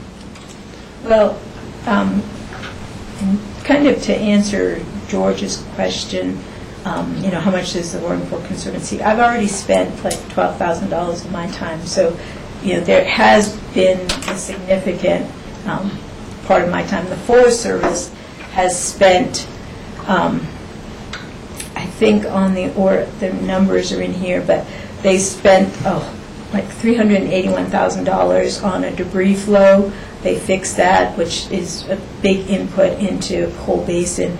And then the work that they've done this summer, there was some work that was done with the Division of Reclamation, Mining, and Safety. So I'm thinking like we've already probably spent about $500,000 in this area. So it's not like the first thing that's happened. And then if you looked at what the Division of Reclamation, Mining, and Safety has there was like a whole page, and I haven't done the math to add up all those numbers. But there's been a significant amount of work in this area, and now we're trying to make it a much more coordinated, collaborative effort and to have it effective. And just a little story is SVEPA did a bunch of planting. They went in and planted, a couple hundred trees. There's not one of them standing because it was, as I've said before, it was trying to frost the cake without baking the cake, to begin with. So maybe if you can just quickly explain where the timeline of this money is and how you're going to be reporting back to us if this is approved in terms of, all right, well, we've gone this far, we've spent this much, and this is what we've accomplished. I guess that's what I'd like to see in terms of committing this money, that we're going to have a report back that says, hey, look, it worked, or hey, look, it didn't work. Well, I'm certainly willing to come back next fall. The water quality, the Mecklenburg rates of fish data and the water quality, we've told everybody that we needed to have that information before the May technical workshop. The May technical workshop, the results of that is definitely going to be something that we can hold in our hands. We don't want, people just talking. We want, the resource experts to help us come up with a plan. The Forest Service will, hopefully be through their NEPA process, so that will be done. And their goal is to actually get some stuff on the ground. The grant writing that I've talked about, I told you there's a couple deadlines at the end of January, so I'll know, whether I was successful with the grant writing. And I gave a presentation to ZVEPA last week. I'm giving a presentation to the Forest Roundtable on January 4th. I have a whole list of people that I want to make sure that we get, presentations to. We have, watershed explorations, getting people out for a day-long field trip in the summer. So I'm happy to come back. There will be some project work that will happen. The Forest Service is committed to getting some stuff done this year, but the larger project planning, we'll be able to go back and give you a report next fall. Okay, further comments or questions? Jeff? I think I'll make it's probably time to move this on. I mean, y'all have seen a lot more of this than myself. I think this is probably an appropriate project. I'll agree with Rob. I appreciate the thoughtfulness in saying let's have a report. Makes a lot of sense because we want to kind of look at these as investments. So it's consistent with the purpose of the fund, so I will support this. The one thing I find, though, that it's a shame, and we can't do anything after the fact, but all around our state and our country are the results of the mining era and mining and degradation of the land, and oftentimes the local communities, with support, of other agencies, state and federal, have to pick up the bill, and it's really a shame. But here we are, and we care about those environmental health safety values, so I think it's appropriate to make this investment. Thank you. Michael, let's go down the line. I support this. I mean, it's hard to believe that the Crystal River was named in irony. you know, that there was probably a time when it was crystal, and now it's a joke. And so we have the obligation to fix the mistakes of past generations, which is why we're examining gas and oil so carefully, because we've suffered extraction damage. We know what it's like. And so, and we have to bear the burden of that. This is part of that burden, and I think Sharon's given a splendid presentation, and I support it. Thank you. George? Yeah, I think it's definitely a worthwhile project. Obviously, you know, Coal Creek is an issue that has to be addressed for the whole watershed going into the Crystal. Although I was concerned about this conference, a technical workshop as part of the budget, the way I look at this now is that if we were just to bring in one or two experts just by themselves to do a study as consultants, they would probably run more than that $11,000, I would guess. So that's probably is going to be a bargain in the long run. Hopefully they'll be able to come up with a consensus of one or two clear options to move forward. That would be my only other concern. You know, when you get 20 experts in the room, you get 30 different options. But I think it's important to have a project shovel ready, so then you can go out and actually pursue other funding sources and grants. And you can't do that unless you've got that study ready to go. So that is the first step. Thank you. Rob? Yeah, I think this is a worthy project. I'll support it. I just wanted to reiterate, I'd like to see, whether it's through Healthy Rivers and Streams or directly to us, you know, some sort of feedback. I don't want it to fall off our radar. I think it's an important area that needs a lot of, you know, work. As Michael said, you know, the Crystal River should be crystal again. And hopefully we can work on getting it there. And so don't let it fall off our radar, and show us your success. Part of the grant includes a report back and a lot of other things, actually. So I don't think it's going to fall off our plate. Yeah. Well, I want to thank you for your time on this so far. It's been a little bit of a bet on the come, as it were, and you know, a roll of the dice. So I think back to the Healthy Rivers and Stream Fund from the very beginning, and we knew a couple of things, and one is that, you know, it's going to be limited funds and unlimited demands, and that's just the case, that's just the nature of things.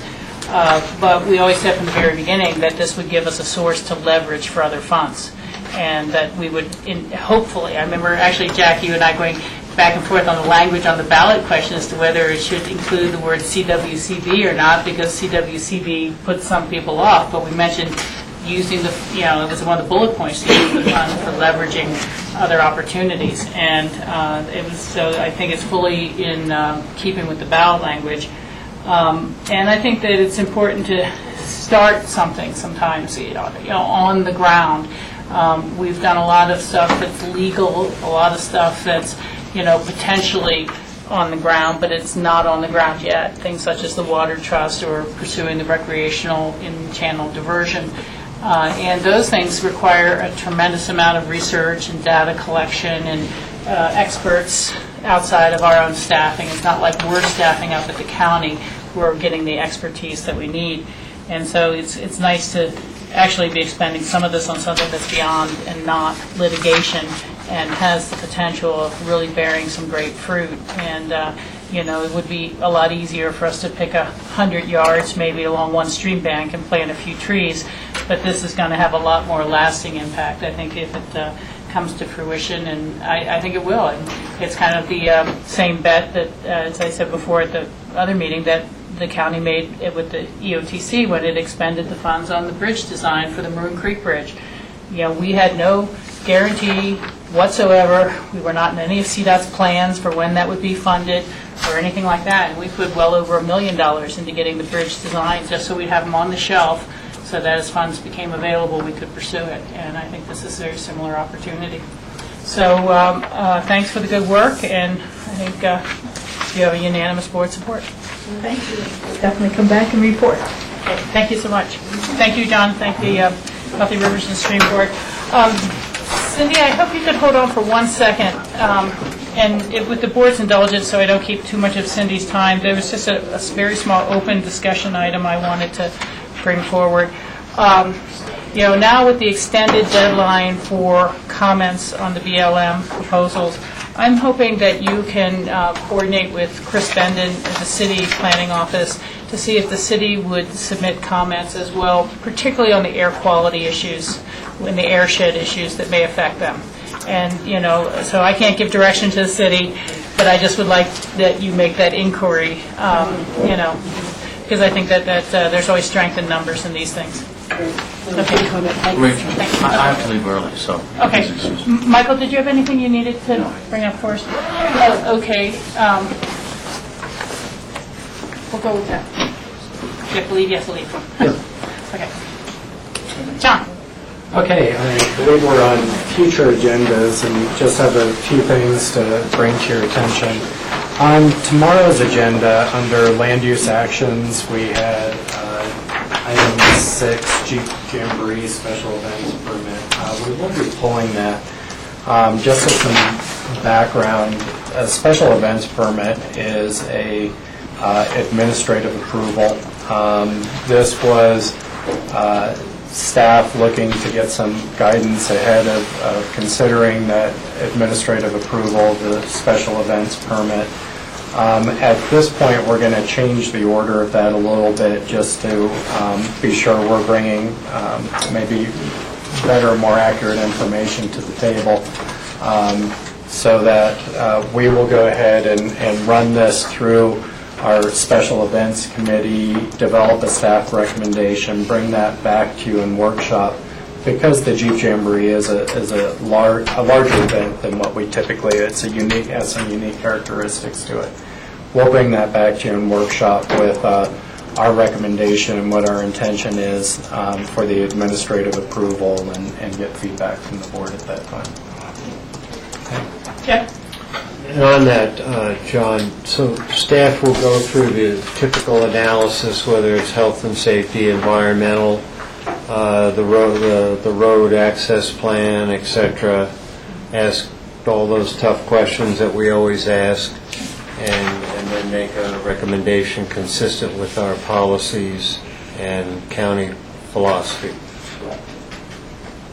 To the best of our ability. Well, that ability has sure worked well in the past, so good. Thanks. I just wanted to make sure it was the whole plethora, because this is, and I do appreciate staff bringing that to the board, because this is a rather unique, different special event, and we got to get it right from the beginning, however it plays. Good. Thank you. A couple other items just to bring to your attention. On January 3rd, we do have our commissioner appointments to chair, vice chair, and boards and committees. Tomorrow, I'll provide you a list of all of those committees and appointments and who's on them, so you can start to think about that in preparation. Rachel had asked for that, and we'll have that tomorrow. We also, at 2 o'clock, have the special meeting resolution authorizing redistricting. Of course, if you make a decision on that tomorrow, we won't need that second reading, and we'll go ahead and move stuff up and maybe get out a little early that day. Okay. Or you'll fill it up with something else that happens over the holidays.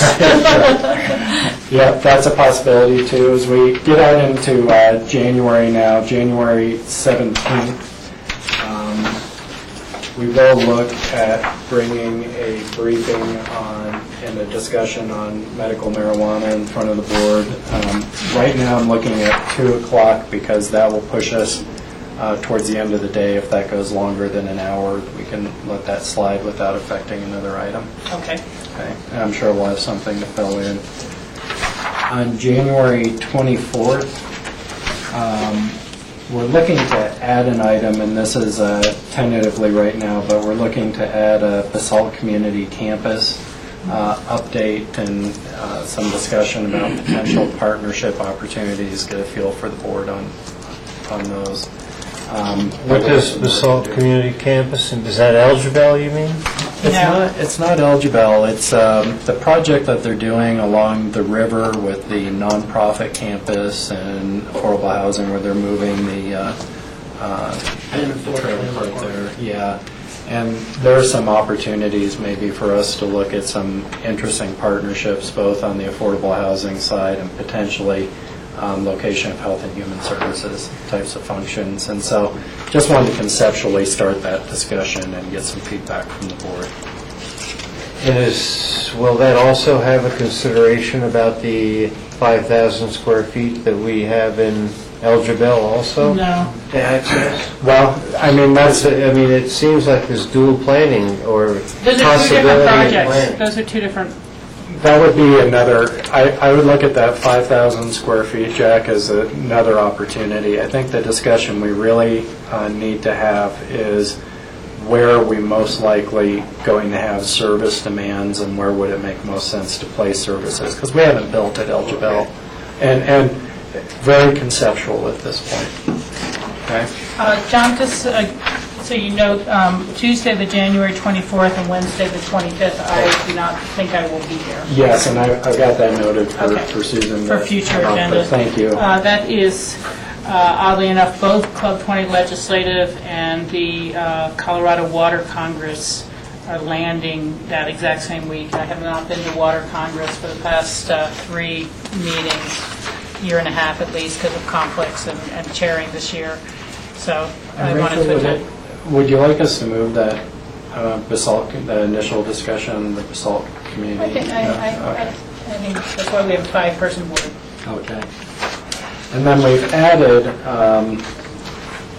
on February 7th, you'll see there's an airport master plan, brown bag lunch. That will be a discussion about that whole, update on the whole master plan area. And then on the 14th, we're coming back to talk to you about a more specific area, the terminal master plan, and address some of the questions that you've been raising around parking and those sorts of things, so we can have a more detailed discussion there. And that's all I have for you on future agendas. Does anybody else have something on future agendas? George? John, on February 7th, we've got scheduled a joint meeting with City Council. We don't have any time scheduled in terms of talking about agenda items. Preparation. Okay. Was there something specifically why we were meeting with them on the 7th at this point? Just starting the quarterlies for the year. I think that's just starting the quarterly, so thanks for pointing that out, George. We'll have to get some time scheduled for prep on that. And then we also have, I've noticed, on 2 different dates, January 3rd and February 28th, we've got the P&Z has this room starting at 5 o'clock. They have not been able to find another space like utilizing the library at all, so we're not rushed to get out of here if necessary. Cindy? I don't know where we're at on that. Okay. And I know that Charlotte started putting those on there, just so that you were aware. Okay. Jack? Yeah, so following up on that, why is that on here? I'm Just to give us the heads up that we have to vacate the room. I don't think that's right. I mean, this is their meetings. This agenda is for the Board of County Commissioners, and I can, CCI's on here. Sometimes, we'll have Northwest COG, etc. But I don't think we need a reminder P&Z on here. I don't think it hurts. But the point is, I think for me, is who's ever chairing the meeting is knowing that we have to be out of this room at 5 o'clock. This room will be available. Well, P&Z is every other week, right? Yeah, but they don't necessarily meet in this space every other week. And so that was my original question, is there another space for them to meet? So that's why we were trying to note that. Sorry to cut you off. Anyway, so I would still like to pursue if there's another opportunity for them to meet somewhere else, but I think it's good for us to know if they don't have any other meeting place, then we have to work our agenda and schedule out to make sure that we're out by 5. Yeah. Maybe popping it up next to the adjourn line and just say P and Z meeting, you know, as a little reminder, so it doesn't take up so much space. Yeah, as if it was a specific, I was wondering if we had joint meetings or something. You know. Yeah, no, it is a little confusing that way. So, a question for Rachel, just as a heads up, and maybe anyone else is in front. Have we heard anything about the CCI legislative reception that usually is that No, first? you know, and George asked me about that. I have not double-checked on it. I have to apologize on that. I know the 19th and 20th are their first large policy meetings of the year, and it's usually one of those evenings. It should be the Thursday, and Yeah. and the only reason I brought it up is maybe something was said during the winter conference, and secondly, for other board members, you know, we've had participation by other than the representatives. And Yeah, no, I do not know what that date is. I was just checking, I haven't done anything for Jenny. Okay, well, we'll try to get that noted soon. Okay, any other future agenda items that anybody else might have? Okay, great. Thank you. Now let's go on to open discussion. Yeah, just a few items. Starting off with, you did have 2 citizen board interviews for the building review, Ag Building Review Committee. Wasn't sure if you wanted to, that's 3 interviews you've had now. I don't know if you wanted to start giving feedback or if you still wanted to see more applicants before we had discussion. I think we should see more applicants so we get closer to what we could sit as a board as a whole, you know, because part of it is how do people interact, and, you know, it was nice to me today as individuals. See, Robert had presented that he was more of an equestrian interest, and Steve's more of a cattle interest, and, you know, so it's trying to make sure we get that diversity board interest, and also for that matter, you know, are we going to end up with anyone in the frying pan or other areas other than just this short area? So I think just keep it open for a while longer. I made sure to tell both applicants that. Okay. It may be a while before they get back. Yeah. Okay. Rachel, on that topic? Yeah. Bill, I thought it was interesting. We've had 3 applicants and kind of 3 formats, et cetera, but I thought for applicants for all volunteer boards, we had an actual form. Now, is that not for this? That's for P&Z? reapplication. We had talked about it. Oh, only reapplication. Yeah, and the board at that time did not want to do a formal type of application form. We do ask a consistent set of questions. Yeah, I mean, Correct. the little teeny page is the questions we ask people. That's it. That's it. And that was...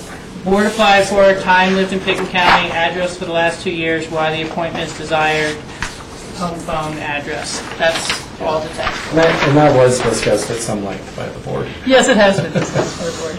Yeah, and I've brought this up now twice because I was unsure as to our approach.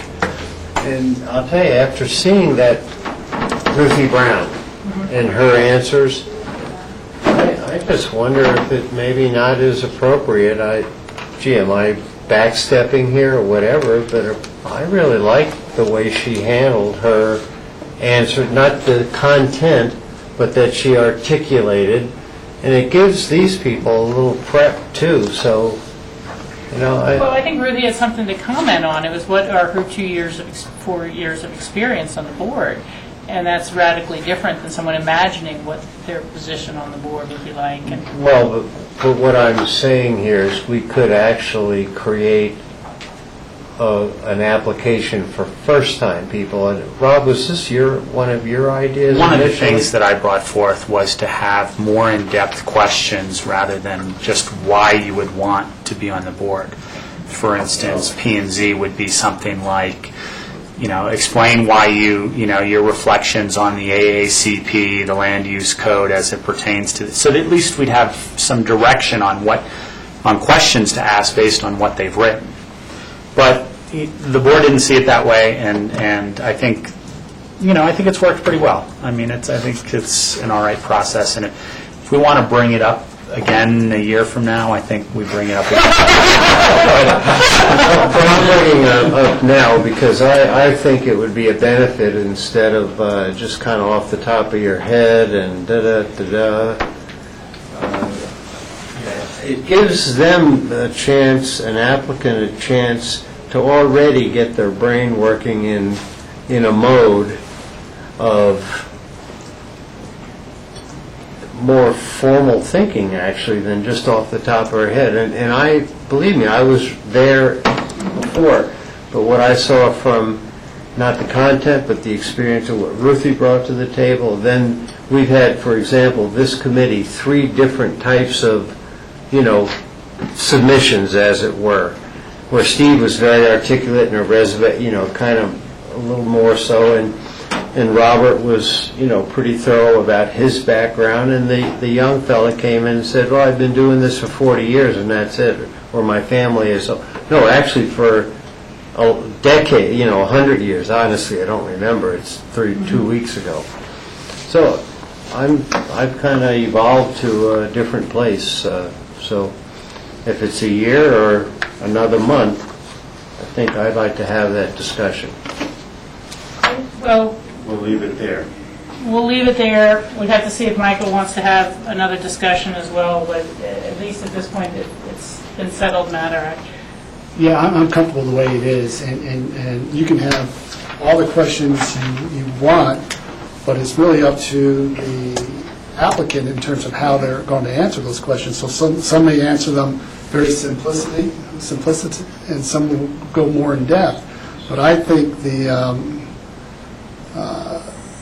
I think we've been able to cover the topics just asking them questions, rather than if they've given us all the information.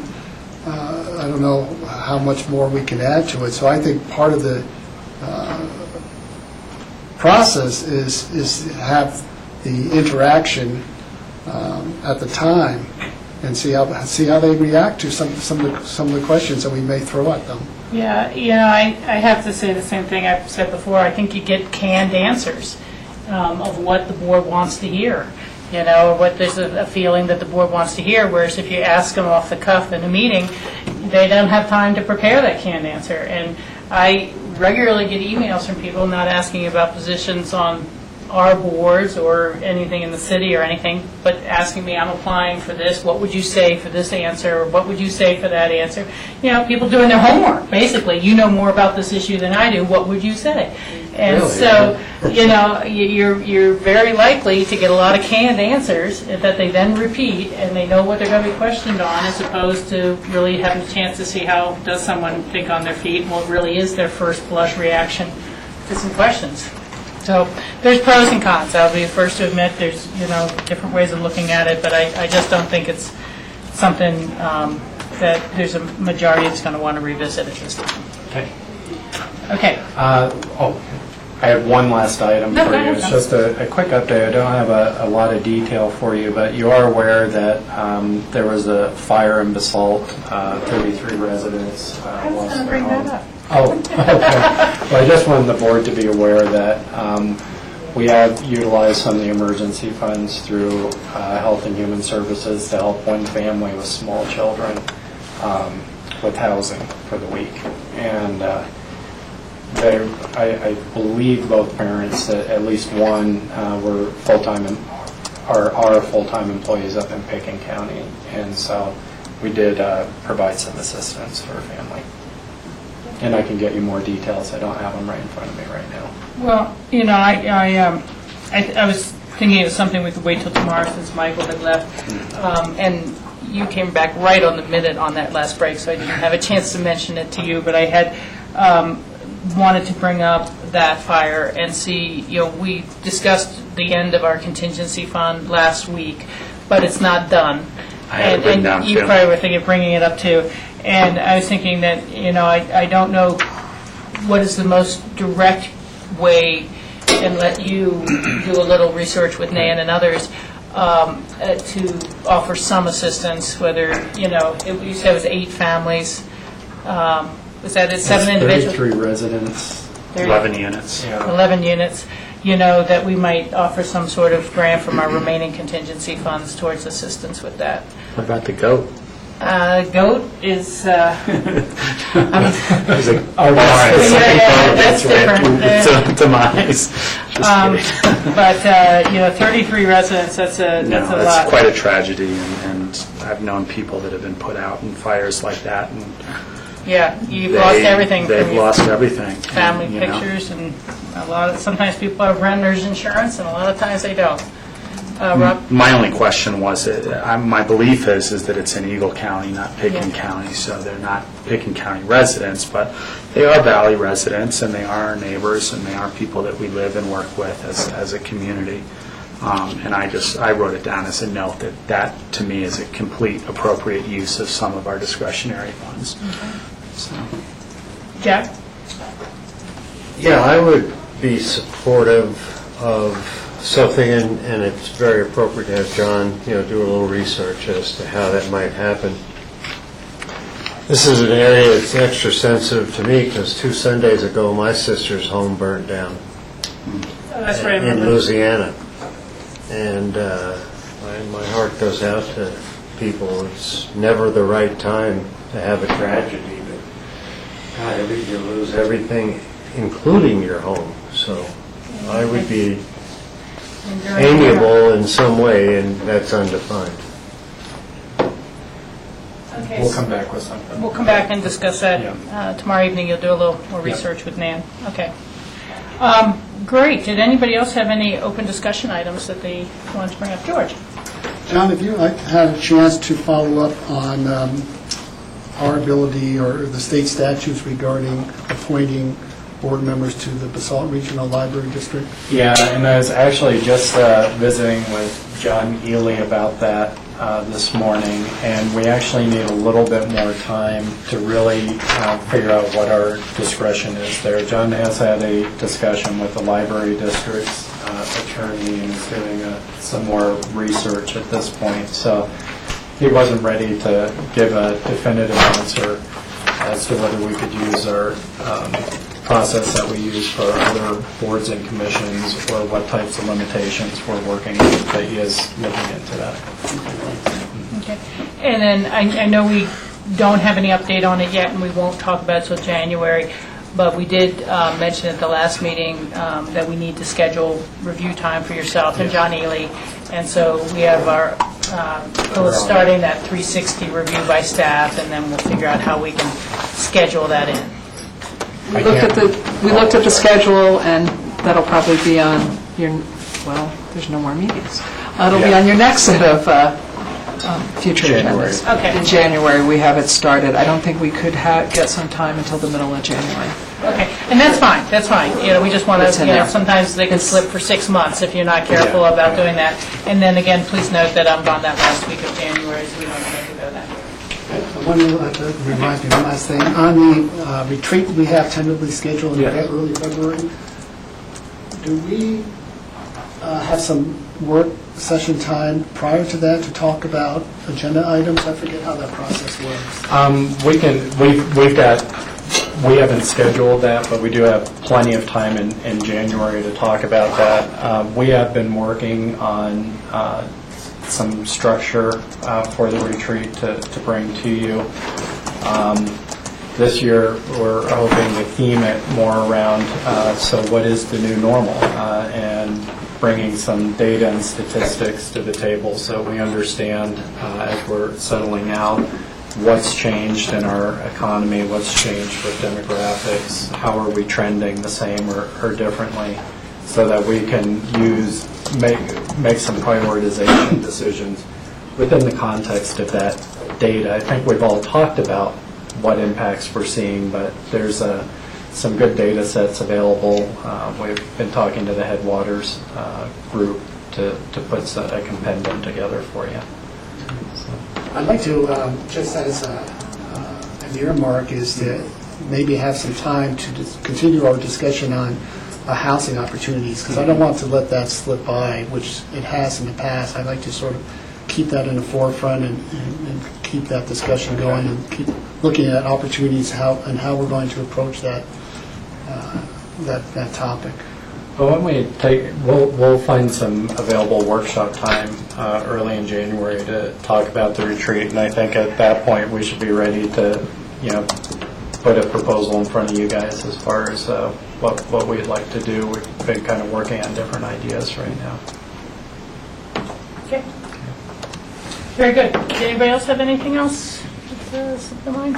Okay, thank you. Then I think we will adjourn the work session. Thank you, Grassroots TV, and we'll see you tomorrow at noon. Feels wrong to be out of here before 5 after our I got to mail my taxes by 5, so I got to run down. Oh, my God. Get my taxes into the state and the city.